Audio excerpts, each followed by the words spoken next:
بسم اللہ الرحمن الرحیم۔ اللہ کی ذات پاک کا بہت بہت شکر ہے جس کی عزت اور عظمت کے صدقے میں اچھے اور نیک کام پورے ہوتے ہیں۔ السلام علیکم۔ برہن ممبئی مہانگر پالیکا شکشن وبھاگ کے تحت جاری ورچوئل ٹریننگ سینٹر کی جانب سے پیش ہونے والے ای لرننگ سیشن میں آپ کا استقبال ہے۔ میں ہوں آپ کی معلمہ میمونہ شیخ۔ کیسے ہیں آپ سب؟ ہم امید کرتے ہیں کہ ایڈوکیشنل ویڈیوز کی مدد سے آپ اپنے نصاب کو مکمل کرنے کے ساتھ ساتھ مختلف مضامین کی معلومات میں بھی اضافہ کر رہے ہوں گے۔ یہ ہم سب کے لیے ایک نیا تجربہ ہے، مگر اچھی بات یہ ہے کہ ہم نے ہمت نہیں ہاری ہے اور ہم اساتذہ تو آپ کے تعلیمی سلسلے کو بالکل بھی رکنے نہیں دیں گے۔ تو آئیے تعلیمی سلسلے کو آگے بڑھاتے ہیں اور شروع کرتے ہیں آج کا ہمارا سیشن۔ آج ہم ہفتم جماعت میں علم شہریت کا مطالعہ کریں گے اور اپنے دستور کا تعارف حاصل کریں گے اپنی درسی کتاب کی مدد سے۔ ہم نے موضوع کو آسان، دلچسپ اور اثر انگیز بنا کر پیش کرنے کی پوری کوشش کی ہے، مگر یہ ضروری ہے کہ یہ عمل ایک طرفہ نہ ہو۔ اس لیے آپ بھی اپنے تجربات، موضوع کی مناسبت سے اپنے مشاہدات اور پیشکش کے متعلق اپنے خیالات ہمیں ضرور بتائیں، اور اس کے لیے آپ ہمیں اس ایڈریس پر ای میل بھیج سکتے ہیں۔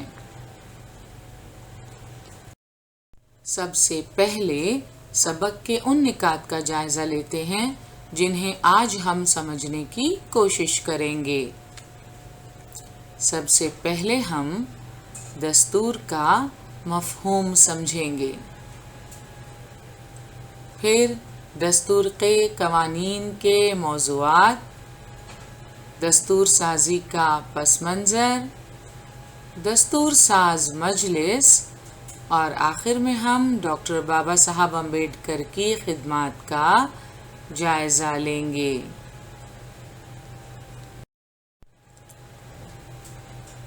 مگر نئی معلومات حاصل کرنے سے پہلے، اپنے دستور کا تعارف حاصل کرنے سے پہلے، آئیے اپنی سابقہ معلومات کو تازہ کر لیتے ہیں۔ گزشتہ جماعتوں کی شہریت کی کتابوں میں ہم نے قوانین کی ضرورت کے بارے میں بہت سی باتیں جان لی ہیں، سمجھ لی ہیں۔ خاندان، اسکول، گاؤں یا شہر کا کام کاج باقاعدگی اور آسانی سے چلانے کے لیے ہم قوانین اور ضابطوں پر عمل کرتے ہیں۔ خاندان کے افراد کو آپس میں کیسے رہنا چاہیے، اس کے لیے کچھ ضابطے ہوتے ہیں۔ باقاعدہ خاندان میں قوانین نہیں ہوتے یا یہ کہیں لکھے نہیں ہوتے، مگر والدین اپنے بچوں کی بھلائی کے لیے، گھر کے افراد کی بھلائی کے لیے انہیں اچھی باتیں بتاتے ہیں، ان کے طور طریقے میں اصلاح کرتے رہتے ہیں، جیسے گھر میں مہمان آئیں تو انہیں کیسے برتاؤ کرنا چاہیے، کتنے بجے سونا ہے، گھر میں وائی فائی کتنے بجے تک چلے گا۔ تو ہر خاندان کے یہ اوقات جو ہیں وہ الگ الگ مقرر ہیں۔ اسی طرح آپ دیکھ سکتے ہیں بڑوں کے ساتھ برتاؤ کرنا، خاص تہوار کے موقعوں پر مہمانوں کی آؤ بھگت کرنا، کسی خاندان میں آداب کرنا تو کہیں نمستے کرنا، یہ بچے اپنے بڑوں سے سیکھتے ہیں۔ اس کے لیے کوئی کتاب نہیں ہے جس میں یہ ضابطے درج کیے جائیں، بلکہ امی ابا اپنے بچوں کو یہ سکھاتے رہتے ہیں، اور بچے بڑوں کو دیکھ کر اچھی اچھی باتیں سیکھتے رہتے ہیں۔